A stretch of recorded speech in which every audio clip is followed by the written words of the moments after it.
Now, see, Republicans love that she's running for the Senate. It's the Democrats who are furious. The Democrats are like, no, what are you doing? This is exactly what we thought would happen. This is exactly how it was. This is exactly how it was written. Listen, if you announce a run for Senate and your own party's like, no, that she's running for the Senate, it's the Democrats who are furious. Maybe you should be running. Maybe you shouldn't be running for Senate. What's up? This is Mark K. Saves the Republican. My name is Mark K. Thank you so much for being here. Don't forget to subscribe. Subscribe right now. Whatever you're doing, stop it and hit the subscribe button. Hit the notification. Hit the little ding-a-ling. Hit that bell so that every time we have content come out, which seems like, gosh, forever. It seems like always, like constant a stream of content coming out because there's a constant stream of news and there's a constant stream of attacks on you and your family and your morality and everything else. And so we try to keep you abreast. You want to make sure that you are kept abreast by subscribing to this channel, and we'll tell you everything that Jasmine Crockett's saying, and more importantly, what Jasmine Crockett's detractors in the Democrat Party are saying. In fact, let's kick it off, shall we, today with CNN's Jake Tapper. This is exactly what's happening in the Democrat Party with Jasmine Crockett, and you have to listen to this quote because it's just the fact that anybody actually ever said this is truly incredible. Of us, especially in this moment. Let me ask you about a quote that you've made that has some Democrats worried about your ability to win statewide. In a December 2024 Vanity Fair profile, you talked about, quote, and I'm going to read a lot of the quotes just to put it in the context, quote, all the complexities within the Latino community. The immigration thing has always been something that has perplexed me about this community. It's basically like, I fought to get here, but I left y'all where I left y'all, and I want no more y'all to come here. If I wanted to be with y'all, I would stay with y'all, but I don't want y'all coming to my new home. It almost reminds me of what people would talk about when they would talk about kind of like slave mentality and the hate that some slaves would have for themselves. It's almost like a slave mentality that they have. Now, about the time that was published last year, around 1 million Latino voters in Texas were voting for Trump. Do they all have slave mentality? No, and that's not what that said at all, to be clear. It did not say that every Latino has that type of mentality. No, but the ones that vote for people who believe in strong or Trump's immigration policies. So I don't believe that the people that voted for Trump believe in what they're actually getting. That is Jasmine Crockett debating herself. She's saying, no, what I said is not what I said. What you just read back to me is that's not what I meant. It doesn't matter what you meant, it's what you said. And the fact of the matter is that they have it quoted so eloquently in Vanity Fair magazine, which by the way is a liberal propaganda news magazine or magazine. So the fact that her own people are, and CNN, I mean, let's not forget about CNN. They are the mouthpiece for all things Democrat Party.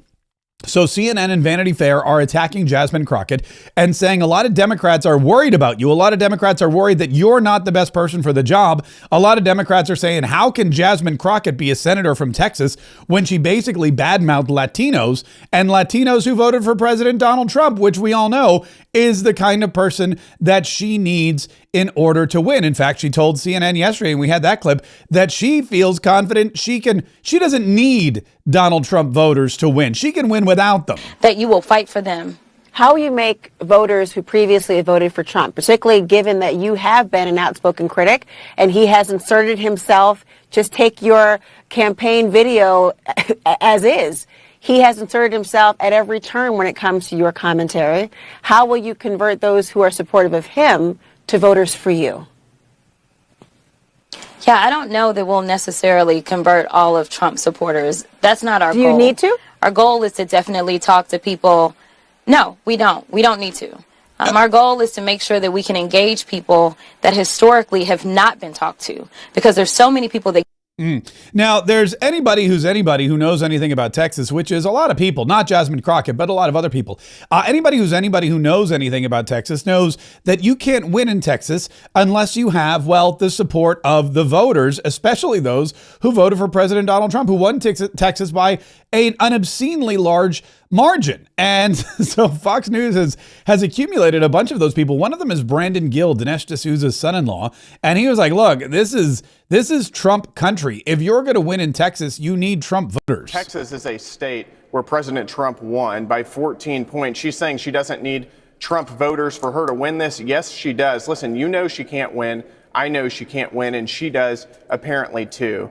Now, let me tell you, Sean, if Texans support one thing, it's law and order. And listen, this is probably the most pro-criminal candidate Democrats could have possibly found. This is somebody who has supported the defund the police movement, somebody who has said on record that just because you commit a crime doesn't mean that you're a criminal. This is somebody who has said on record that just because somebody crosses our border illegally, that is not a crime. Texans want somebody representing them who's going to stand for law and order, and that is certainly not Jasmine Crockett. That is true. She did once say, just because you commit a crime, it doesn't make you a criminal. I actually found that one because I understood what was kind of pushing them there. And so I do want people to know that just because someone has committed a crime, it doesn't make them a criminal. That is completely different. Being a criminal is more so about your mindset. Committing a crime can come for a lot of different reasons. Yeah. So being a criminal that's your mindset, and committing a crime, that comes there's so many different reasons, great reasons to commit crimes. Spoken like a true Democrat, by the way. That is Jasmine Crockett, who I don't know if she's committed any crimes, but I definitely know she hasn't stopped any from being committed. And she is not a law and order candidate. She is pro-criminal. It is something that is really bizarre. She's also kind of one of these weird anti-racist racists. It's weird. Like she doesn't want people to be based just on the color of their skin, but then of course she's totally fine. She's totally fine having people decide, what to do with her based on the color of her skin. That's probably how she's going to run her campaign. Wesley Moore from Texas was asked about that on Fox News. Jasmine Crockett's been making a lot of news. She's a Democrat, represents southeastern part of Dallas, Texas, your home state. She revealed this when she found a job in the legal world. This is how she described it in her own words. I'll go ahead and play it and get your reaction. When I first became a public defender, I had no criminal defense experience. And I walked in and I told my boss, Charlie, I said, listen, you should hire me. He said, why? I said, because I'm black. Charlie looked at me like I was crazy. And I said, let me tell you something.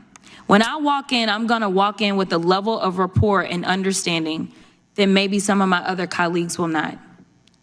Charlie offered me my job, and I worked my butt off, and I worked really, really hard for all of my clients, not just those that look like me. And that is what it looks like to serve. Maybe in the end she was qualified for that job. What do you think of that story and the way she recalls it? Well, you can't have it both ways, and Jasmine and I just don't see the world the same way. I don't want to walk in a room and get a job because I'm black. I want to walk in a room and get a job because I'm qualified, because I am educated, because I have hard work, grit, determination, because I believe in this country. That's why I am a United States congressman in a white majority district that President Trump would have won by 20 points, and I just won by 27 points. And the reason is because of this. I am literally living Dr. Martin Luther King's dream. I'm being judged not by the color of my skin, but by the content of my character. The people in my district don't see color. They see somebody that's going to represent this district to the best of their ability, regardless of what they look like. I never want to be demeaned for what I have done and the sacrifices that I have made for this country just because of the way I look. I want to be hired because of my acumen and my ability, and I'll end with this. I see myself as an American. I'm a proud husband. I am a father. I am a veteran. I am an educated man. I am a follower of Christ, and I'm also a black man. I am very proud of it. But I am all those things before that, because the number one thing for me is being an American, and I love all my fellow Americans regardless of race, religion, color, or creed, and we all should be treated fairly. Nobody wants a job based on the way they look. They want a job based on their abilities. Wesley Hunt, march on. Now, thank you, sir. I love that because I called him Wes Moore earlier. I don't know, Wesley Hunt. I love that for a couple of reasons. First of all, that is an amazing clip because it shows that it shows you've got two black Congress people, both from Texas. You've got Wesley Hunt and you've got Jasmine Crockett. And I like to see the comparison between the two. It's really outstanding. And it 100% shows that it has nothing to do, as Jasmine Crockett said, with being black. It has everything to do with being, commonsensical and intelligent and patriotic and God-fearing and all those other great things.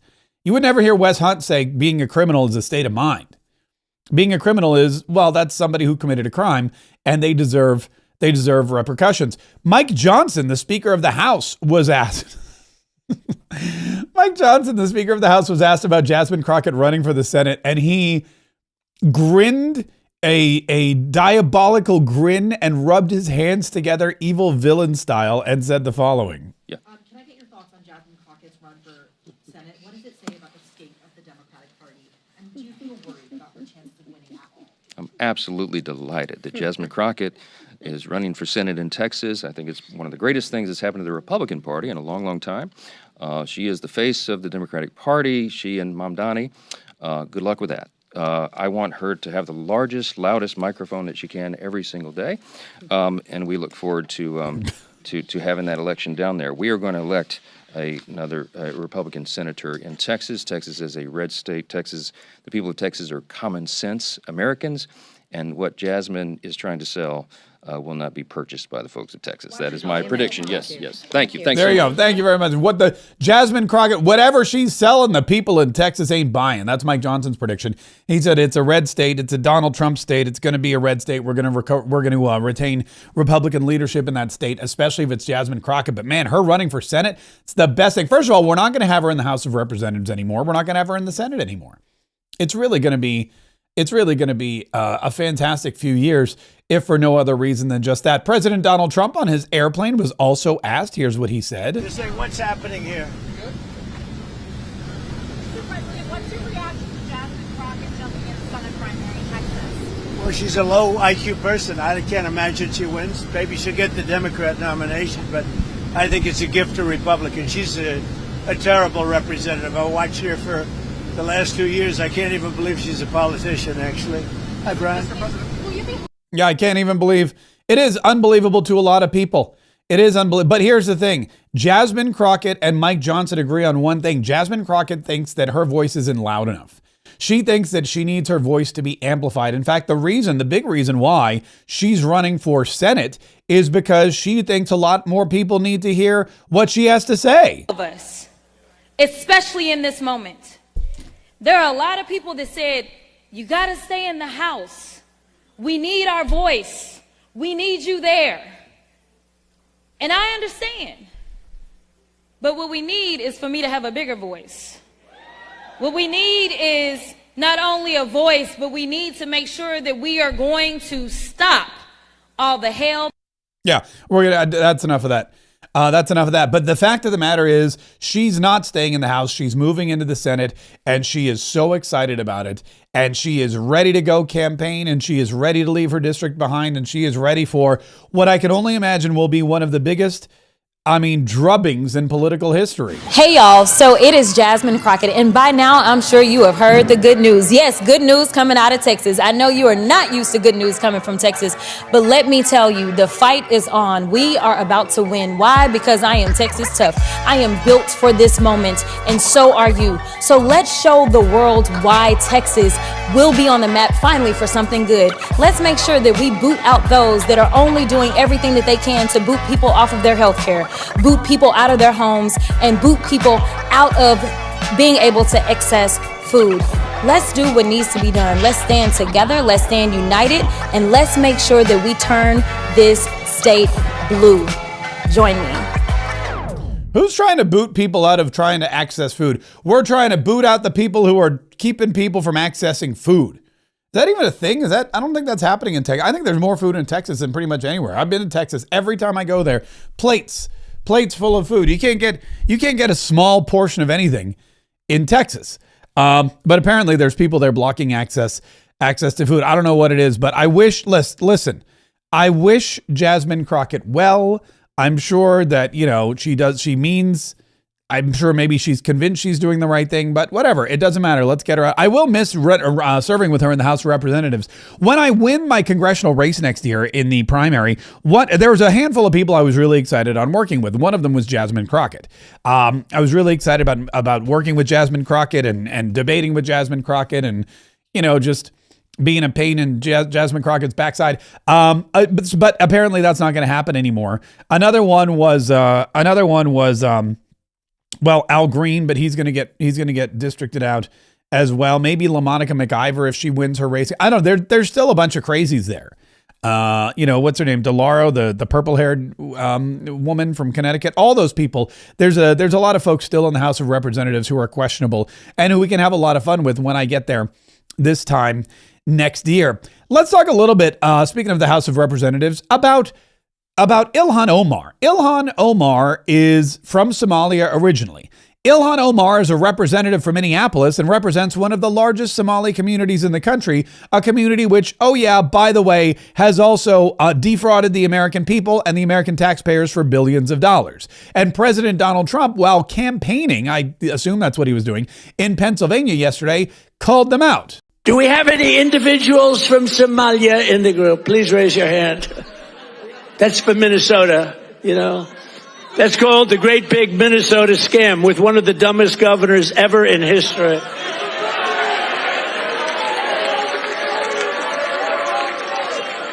I love this Ilhan Omar, whatever the hell her name is, with the little turban. I love her. She comes in, does nothing but bitch. She's always complaining. She comes from a country where, I mean, it's considered about the worst country in the world, right? They have no military, they have no nothing, they have no parliament. They don't know what the hell the word parliament means. They have nothing, they have no police. They police themselves, they kill each other all the time. I love it. She comes to our country and she's always complaining about the Constitution allows me to do this. We ought to get her the hell out. She married her brother in order to get in, right? She married her brother. Can you imagine if Donald Trump married his sister? Beautiful. She's a beautiful person. If I married my sister to get my citizenship, do you think I'd last for about 2 hours, or would it be something less than that? She married her brother to get in. Therefore, she's here illegally. She should get the hell out. Throw her the hell out. She does nothing but complain.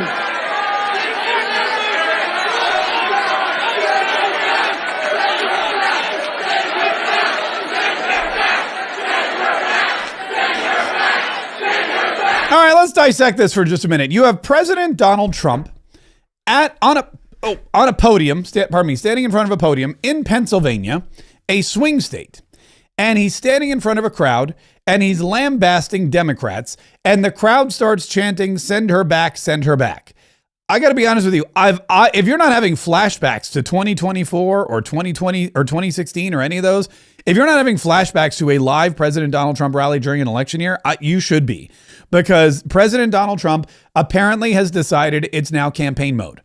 We're going. Maybe he's warming up for January. He's warming up for 2026. He's warming up for the midterms. President Donald Trump is out there and he's standing in front of a crowd and they're chanting and he's screaming and they're raging and he's telling Ilhan Omar she just blah, blah, blah, and she's this and she married her brother, and it's red meat to the crowd and they start chanting, send her back, send her back, send her back.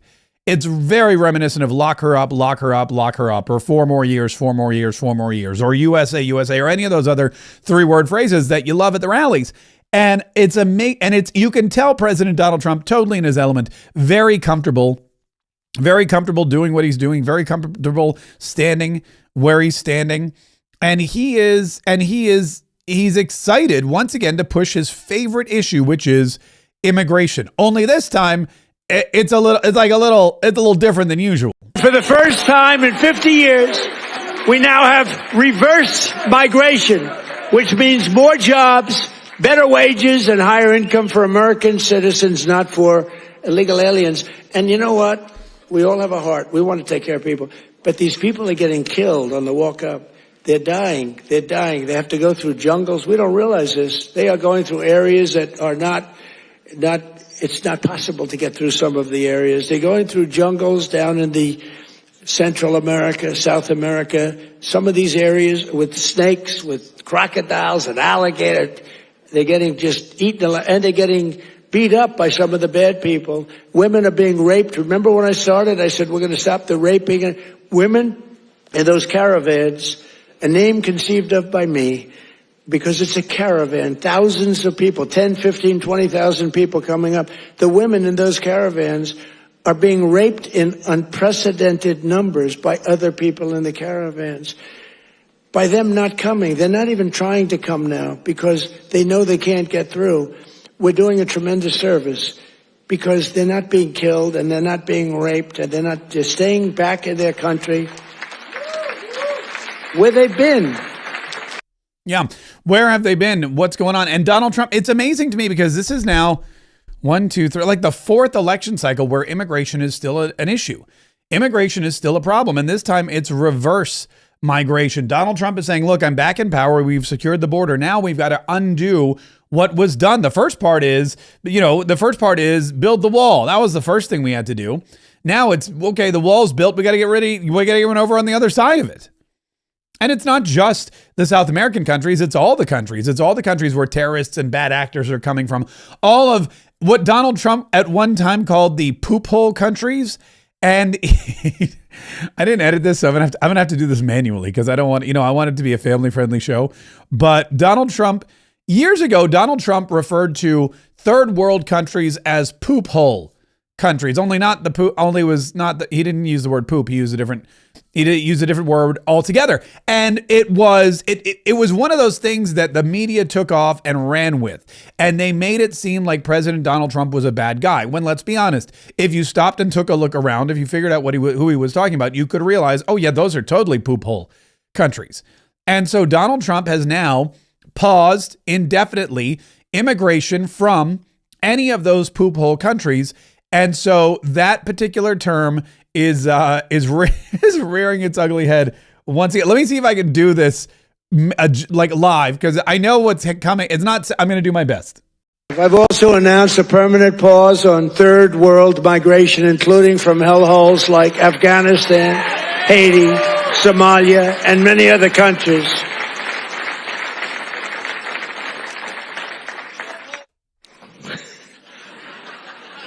I didn't say you did.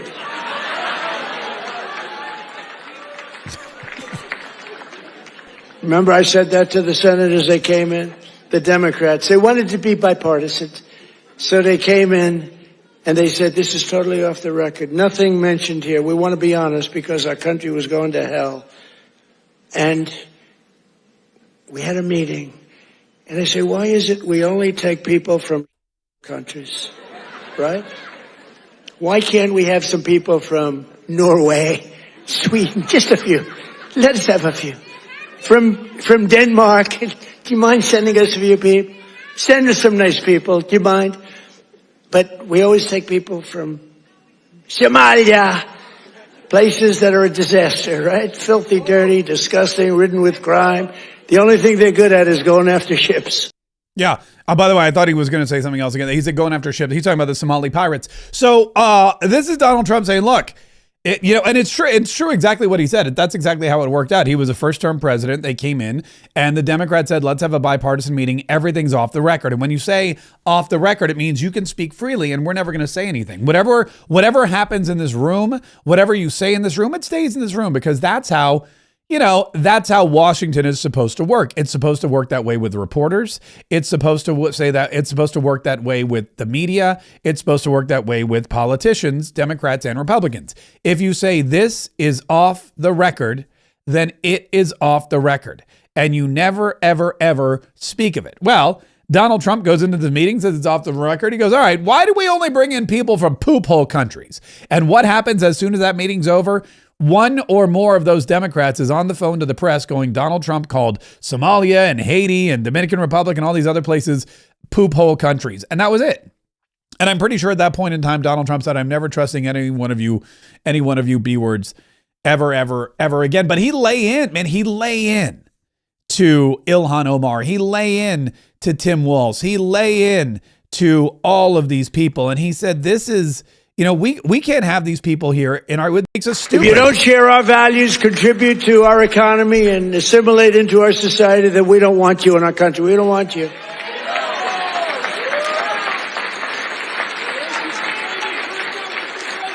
I mean, Ilhan Omar and the people from Somalia, they hate our country. And they think we're stupid people, which actually, when they allow that to happen, they are. That's headed by Governor Walz, one of the dumber people around. No, but think of it. He's given not like peanuts, billions. These are people that don't work in their own country. Their own country's a failure. They have no money there. And yet they come into our country and steal tens of billions of dollars. How stupid are we to allow that to happen? They can't earn 10 cents in their country. They come over here and rob. Are we that easy? Are we that easy to allow a thing like that to happen? That's up to you. Yeah, President Donald Trump saying, look, here's the deal. And he's the president of the United States. He's not the governor of Minnesota. He's the president of the United States. He's not the mayor of Minneapolis. He doesn't represent Ilhan Omar's district. He represents the entire country. So he's like, look, this is up to you. Look at who are you sending to Washington, D.C.? Who are you putting in office? Look at the people you're electing. Tampon Tim Walz, Ilhan Omar. These are the people you think are fighting for you. They're not. They're fighting for the Somalian community. They're fighting for themselves. They're getting rich. All of them, millions and millions, tens of millions of dollars they're getting as a result of these kinds of backroom shenanigans and these deals that they're putting together in Congress. That's how it's happening. And Donald Trump says enough is enough. We don't want any of that stuff.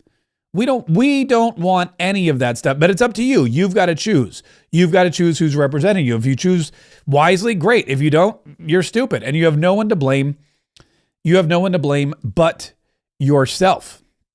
And that is something that is very, very, and it's not just, it's not just foreign-born Somalians who are in our House of Representatives. It's the people that are there now that you put there, God, I don't know, this year, last year, 10 years, who knows how long they've been there. But for a while, there have been people in Congress who probably don't deserve to be in Congress, who've been taking advantage of Congress, and it's probably time to get them out of Congress. People like, Nancy Pelosi, who's retiring, that's a good one. People like John Rutherford, who's been bilking the system for millions of dollars for years. And now we have some representatives in Congress who are doing their darndest to fix the problem. We have some representatives in Congress who are doing everything they possibly can to make sure that this problem goes away, that there's no more illegal stock trading in Congress. And yet that's still an issue because there's a lot of Congress people that don't want the illegal stock trading to stop. In fact, there's this rumor now, Anna Paulina Luna, she posted this on X.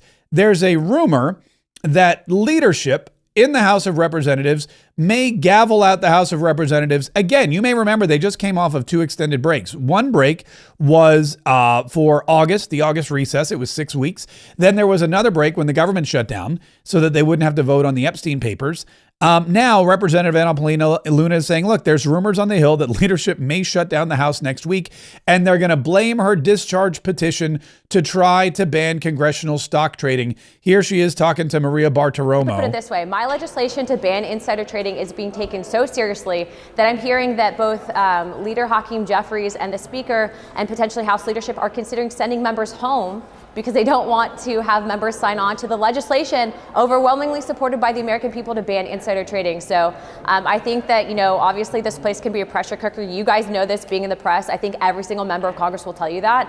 But again, we're not going to stop fighting. I can understand the frustrations, but I'm here to deliver wins. And I think that we're going to get a win. We'll get negotiations for sure. I just hope that CNN continues to put pressure on some of my colleagues to get onto that legislation. Listen to what she said. Hakeem Jeffries and Mike Johnson. These two guys, they can't agree on anything. They can't push through anything. They can't pass any budgets. They can't keep the government open, but they can agree on no congressional stock trading ban. That's something they can agree on. Mike Johnson and Hakeem Jeffries and everybody else, they can agree to gavel the House of Representatives out of session when it comes to congressional stock trading. That's how deep in the muck all of these deep state representatives are. If you look at the discharge petition, if you look at the people that have signed on to it, look at the people who've signed on and then go through and see who hasn't signed on. It's the majority of the Congress. And it's the majority of the Congress for a reason, because they want to continue to trade stocks. They would like to continue to make money off of the system. They want to use the insider information that they have as members of Congress to continue to get rich. And they don't want to share the wealth with you. And they don't want you stopping them. And they definitely don't want Anna Paulina Luna and her discharge petition coming in and forcing a vote on it. So they'll just gavel out early again. It's insanity. It's insanity how often these people will just quit working so that they'll quit working so that they don't have to quit grifting. They're trying to protect their cons so much that they will not do their legitimate job in order to protect their illegitimate means of supporting themselves and their families. And that is something that continues to be a problem. And like I said, it's Democrats and Republicans. That's the other point of this whole thing. It's Democrats and Republicans. It's not one party or the other. And so that is something that is really, really important to notice and to pay attention to. Which Congresspeople, Democrats and Republicans, are there who are in favor of keeping congressional stock trading status quo? Because to them, it's a retirement plan. There's breaking news. This is just off of, it looks like this is just off of Outnumbered. I guess this just came from Outnumbered. Eric Daughtry posted this. This is Erica Kirk, and she was on, and she's blasting people, I guess Candace Owens, accusing her family and TPUSA of being involved in Charlie Kirk's assassination. Come after me, call me names, I don't care. Call me what you want, go down that rabbit hole, whatever. But when you go after my family, my Turning Point USA family, my Charlie Kirk Show family, when you go after the people that I love, and you're making hundreds and thousands of dollars every single episode going after the people that I love because somehow they're in on this, no. You know, I have to say it. I've never seen you like this. No, this is righteous anger because this is not okay. It's not healthy. This is a mind virus. Yes, I believe in our judicial system. I do. We have a hell of a team working on this. Excuse my French. But this is not okay. So you want to put these people back in the box where they've been creeping from? I don't care what box you're in. But just know that your words are very powerful and we are human. My team are not machines and they're not robots. They are human. We have more death threats on our team and our side than I have ever seen. I have kidnapping threats. You name it, we have it. And my poor team is exhausted. And every time they bring this back up, what are we supposed to do? Relive that trauma all over again? They watched my husband get murdered. I have no idea how I would have reacted if I was there that day. And thank the good Lord that I did not have to see that happen. But my team, they are rocked to the core. So why every single day do they have to be dragged through the mud, analyzed, hyper-analyzed? You know, sit in a corner and cry and be in fetal position. This is a duty to my husband and it's an absolute honor and I will never back down. And so my message to them is to stop, to stop. And that's what we will say here on Outnumbered. There you go. That's Erica Kirk. She's going after Candace Owens when she mentions hundreds of thousands of dollars an episode. That's exactly what she's referring to. The hundreds of thousands of dollars an episode that Candace Owens is making and the repeated claims. And we talked about this yesterday too, a little bit because of the Tim Pool incident and Tim Pool going off on her. And it does again seem very, I don't know if it's convenient, the timing, or if it's inconvenient, the timing, but it definitely is not good timing as we head into the midterm elections when we're going to need all voters, especially the young voters, especially the TPUSA crowd, which was mobilized. I mean, TPUSA, immediately after Charlie Kirk's death, unfortunately, they saw this, that's what it took, but we saw this explosion of TPUSA involvement, of kids signing up, of colleges and schools instituting chapters. TPUSA suddenly became the buzzword, the organization that everyone wanted to be a part of. They got record donations. It was incredible. All of the people we talk about constantly who watched Charlie Kirk's vigil service online or attended personally, it was a once in a lifetime event. It was like something we've never seen before. And now you have a small number of very powerful and loud factions that are trying to break it all up or divvy it all up. And you're trying to figure out why. What is the point? Money, sure. But there's got to be something deeper. Anyway, to me, the big point is, and the big problem that we have, is that now you've got these factions splitting the party apart right before we go into the midterms, and we need every single voter. The young voters, we need the established voters, we need the older voters, we need the super voters, we need every Republican voter to come out and support the Republican Party in these elections. And it sounds like we've got a real problem with some voters being disenchanted with the Republican Party because of some of these podcasts that they're listening to. Not this one, of course. I would urge everybody to listen to this podcast because this one This one's the best. But like I said, there's a lot of stuff going on. There is a Candace Owens. There is a Candace Owens clip that I don't even want to play because she's just going after Tim Pool again, and it's all just the whole thing just, I'm not happy about it. People always ask me, they go, I'm not. Listen, somebody came up to me the other day and they said, what do you think about Nick Fuentes? And I said, I try not to think about Nick Fuentes. They go, but what do you think about him? I go, look, everybody has the right to say what they want. I'm a staunch believer in the First Amendment. It's my favorite amendment. It's the one that's made me, who I am today. And you can say whatever you want to say. And if you're on the left, I urge Jasmine Crockett to say whatever it is she wants to say, because the more she talks, the dumber she sounds, and the fewer people I think respect her, and the fewer votes she'll get in the Senate. So keep talking. But when there's people who say stuff on the Republican side about other Republicans, I don't know. It just seems excessive at some point. At the end of the day, we have to realize that the best Democrat is worse than the worst Republican, or the worst Republican is still better than the best Democrat. And that's something that it's tough to see sometimes, and it's tough to stomach, but it's true. It's true. The worst Republican is better than the best Democrat. And that is something that we're going to have to think about, and we're going to have to look into as we head into the election year next year, because that's really important. Now, there's a couple of other things that have been going on. One of them is Stephen Miller. By the way, Stephen Miller continues to, you want to talk about a voice of reason. I don't think, Stephen Miller doesn't have a podcast. He doesn't need one because he's just on the news all the time. He can literally walk out of the White House and there's microphones there and they'll put one in front of his face and just listen to him. But he has probably some of the best historical knowledge and policy knowledge of anyone, not just in this administration, but anyone I've ever seen. And I don't know if he spends all of his free time studying. I don't know where he gets it all. I don't know if it's all from his Duke University days, whatever it is. But this guy is a bevy of historical and policy knowledge that he can pull out whenever he needs to on any topic. And when it comes to reverse migration, which President Donald Trump was talking about, he, again, is my favorite.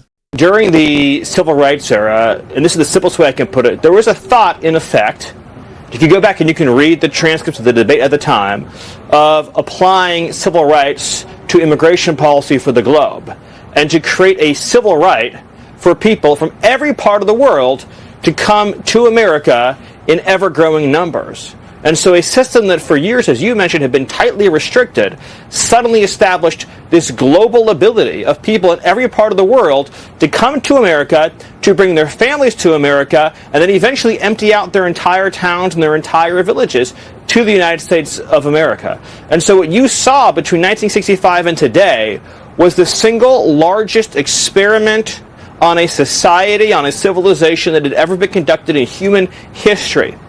Not just the 76 million immigrants that were brought in, largely from the third world, but their descendants too. So you see with a lot of these immigrant groups, not only is the first generation unsuccessful, again, Somalia is a clear example here, not only is the first generation unsuccessful, but you see persistent issues in every subsequent generation. So you see consistent high rates of welfare use, consistent high rates of criminal activity, consistent failures to assimilate.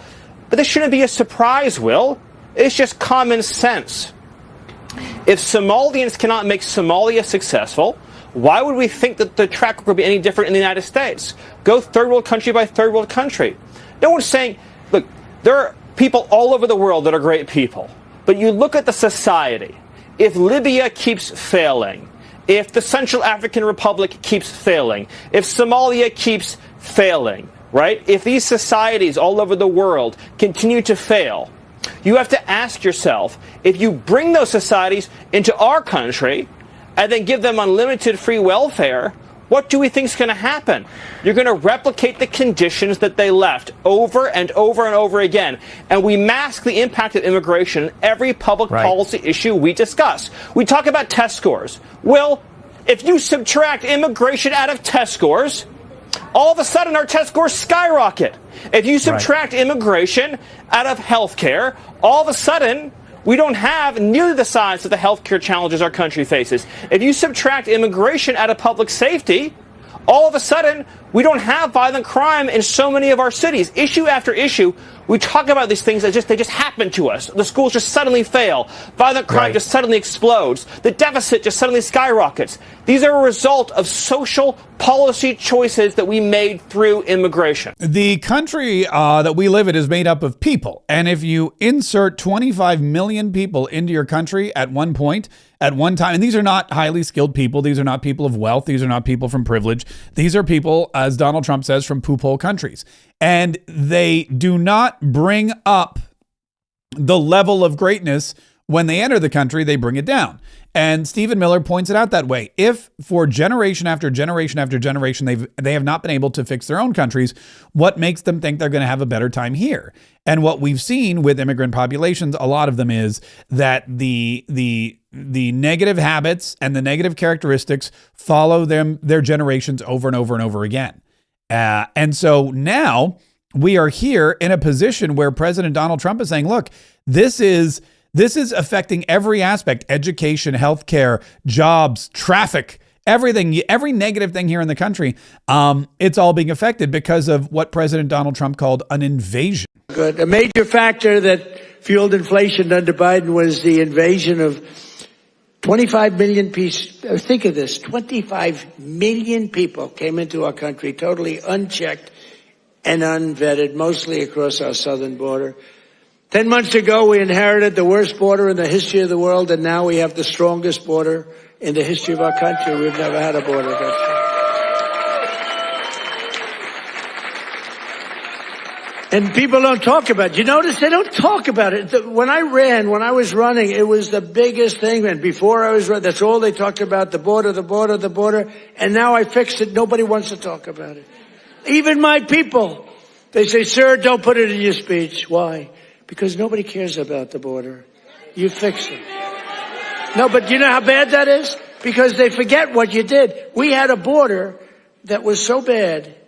Everybody, criminals, everybody pouring into our country. Anybody.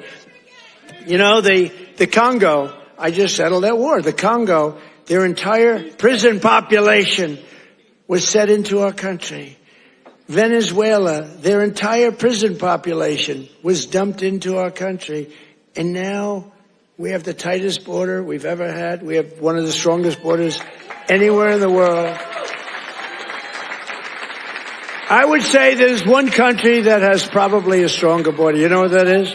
You know what that is? North Korea. North Korea, I think, has a stronger border. But yeah, North Korea. Kim Jong, Little Rocket Man, has the strongest border. There is. There's a. I published this on my Facebook page earlier today. Oh, okay, again, I don't know why I gotta mute those things. I published this on my Facebook page earlier today. It's called The Forbidden List: 10 Ways Reverse Migration Makes Life Better for You. Number 1, higher wages for working class Americans. Number 2, cheaper housing. Number 3, billions in taxpayer savings. Number 4, less crowded schools. Number 5, shorter hospital and ER wait times. Number 6, lower crime in high immigration areas. Number 7, faster promotions for young native workers. Number 8, revival of small town and rural America. Number 9, less traffic and infrastructure strain. And number 10, stronger social trust and national cohesion. Those are all ways that your life becomes better as an American when we have reverse migration. Those are ways that your life becomes better as an American when we limit the influx of immigrant invasion that we've had, over the past 4 years. And all of the problems that we're facing right now are the result of a massive import of people who do not live up to the standards of native-born Americans. Again, just by birth, by the fact of who they are. If you come from a Congolese prison, if you come from a Venezuelan prison, you're not going to probably live up to the standards that Americans have set for themselves in their society. This is not going to happen. If you are a prisoner in a third world country, a poop hole country, and you are dumped into the United States of America, you don't all automatically become a reputable member of society who's going to contribute greatly. In fact, probably the opposite is going to happen, because now you're in a place where you don't have a criminal history, you don't have a past, no one knows who you are, and there's a much more prominent, much wealthier, and much more, much larger population for you to take advantage of.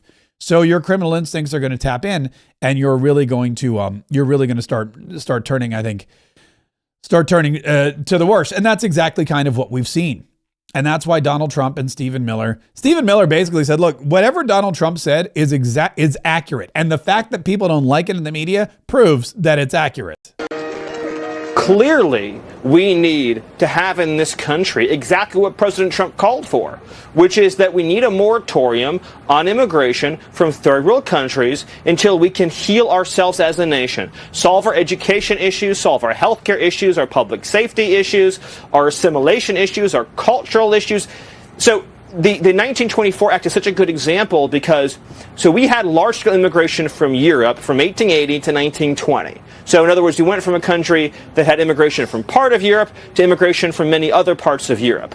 But even other European countries pose enormous stresses on the U.S. system, both economically and in terms of security. There's a lot of crime, a lot of threats to public safety and order, and those were addressed with very strict immigration quotas. What they don't teach you in school is that from 1920 to 1970, there was negative migration. And that's basically where we picked up. It's basically where we picked up the time before. So this is something that is going to be a campaign issue. It's going to be a continued issue, and it's going to be something that Donald Trump is going to be promoting as he clearly goes on the campaign trail.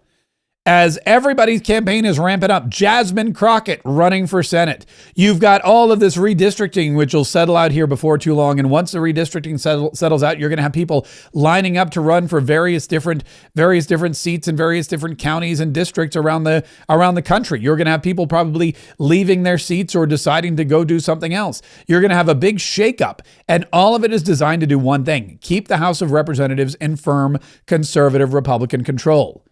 All of it is designed to make sure that Donald Trump does not lose the House of Representatives, because if he loses the House of Representatives, then he loses control of the next 2 to 3 years of his administration, and everything gets bottled up in impeachment, which will happen almost immediately. The impeachment will happen on day one. They're already making moves to impeach President Donald Trump, not just him, but his entire cabinet. This whole thing with the boats and this is what's going to happen. If, God forbid, history repeats itself once again and the Republicans lose the House of Representatives and the Democrats take control. If Hakeem Jeffries becomes the Speaker of the House, which I'm going to be honest with you, I don't think that's a guarantee anymore. I don't know that the Democrats are enamored with Hakeem Jeffries and how he's been able to control himself or control his contingent thus far in his minority leadership. But anyway, whoever the Democrats are, if they take control of the House of Representatives, there will be an impeachment against President Donald Trump. You name it. They'll impeach him for tearing down the East Wing of the White House and putting up a ballroom. They're already yelling that the ballroom keeps getting bigger and bigger and bigger. They're going to impeach President Donald Trump for shooting the boats out of the water in the Caribbean. And they're definitely going to try to impeach Pete Hegseth for the same thing. They're going to try to shake up the Department of War. They're going to try to impeach, I don't know who else, Marco Rubio. They'll try to impeach J.D. Vance for whatever, sitting at a bar with his shirt on and his wife. And hold on, this whole thing is ridiculous. J.D. Vance and his T-shirt. I gotta share this story. I read it quickly before the show, and I couldn't believe it myself. They're now trying to say that J.D. Vance was abusive to his wife in a restaurant with a shirt on. Looks like things are not so good in Republicanistan, says this guy. Usha is a liberal, always has been. Apparently they were having an argument loud enough to quiet the restaurant. Why is he wearing a T-shirt?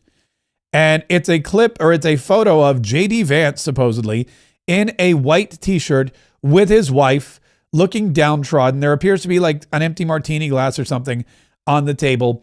And I think J.D. Vance said something about it. I'm not sure. There was a response, but I think the whole thing is just, this is what they're trying to do. They're trying to get you to, oh, here it is. I always wear an undershirt when I go out in public to have a fight loudly with my wife. It's what he wrote. So I guess he's admonishing that. That's all he's going to say about it. I always wear an undershirt when I go out in public to who doesn't? Because you definitely want to draw attention to yourself. I don't know where this came from or what's happening with it. But anyway, they're going to try to impeach him. They're going to try to impeach the entire cabinet. If Elon Musk were still a Doge, they'd probably try to get rid of him too. So that's what we're looking at in 2026. And that's why it's imperative that the Republicans not lose. And one of the best ways to keep the Republicans from losing is for the Republicans who are currently there to do something. Maybe if instead of gaveling out the House of Representatives every 5 minutes, they stayed and passed legislation that Americans were supportive of, like banning congressional stock trading, that would be a huge move.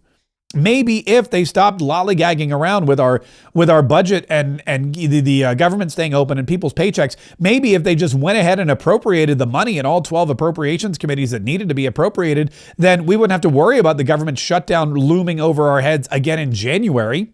Maybe that would be something that the Republicans could start doing. Maybe, just maybe, if the Republicans did what the American people sent them to Washington, D.C. to do instead of what they went to Washington, D.C. to do for themselves, maybe, just maybe, we wouldn't have to worry about it. And Donald Trump wouldn't have to start campaigning an entire year out. And we wouldn't have to stress about redistricting in order to keep our majority. And we wouldn't have to say, thank you, Jesus, that Jasmine Crockett is leaving the House of Representatives and going to run for Senate. So we won't have to worry about her in our hair at all. Maybe if we were just better at doing the job that the people hired us to do, they'd keep hiring us to do it and we wouldn't have to worry about it every 2 years. I don't know. It sounds crazy. It sounds crazy, but that's just how I feel. That's just how I feel about it. Say what you will. And look, and I know, and it's tough. We haven't had any campaign events, and people always ask me too. They're like, how's the campaign going? How's the campaign going? And I'm going to be honest with you. Here's what I'm learning about campaigning. When you campaign, it's cyclical, and you don't decide the cycle, the voters do. And right now, what are the voters doing? They're shopping for Christmas, and they're visiting their relatives, and they're going to parties, and there's bake sales, and there's toy drives, and all kinds of stuff. And nobody's coming to campaign events. They're busy going to see the Nutcracker, and they're spending time in church. Me too. I was invited to an event on Monday, and I couldn't make it because I had a church event. I'm going to be at church again on Friday because, it's church time. But the campaign is ready to go as soon as January hits, as soon as we get out of the holidays and people start paying attention, as soon as it's an election year, because that's the other thing you learn. When it's not an election year, people don't really think about elections. Candidates do. Diehard conservative Republicans do. But everybody else, they wait until it's an election year. They wait until it's in their face. They wait to see who the choices are. So we're still up and running. We're still going, and we're ready for 2026. We're getting more and more ready every single day. We still get donations. Keep a watch on our website. There's still videos up there. You have my whole platform, my top priorities: cutting taxes, abolishing the IRS, slashing spending, and shrinking government, passing that term limits amendment, which there's more and more of a call to do. So I feel like that's definitely something that's closer and closer than ever before. Keeping the border secure, which President Donald Trump just spoke about. Supporting our veterans and protecting parents' rights. Now, there's endorsements on there from people you may know, people you don't know. If you want to endorse me, I'd love to put you on my page.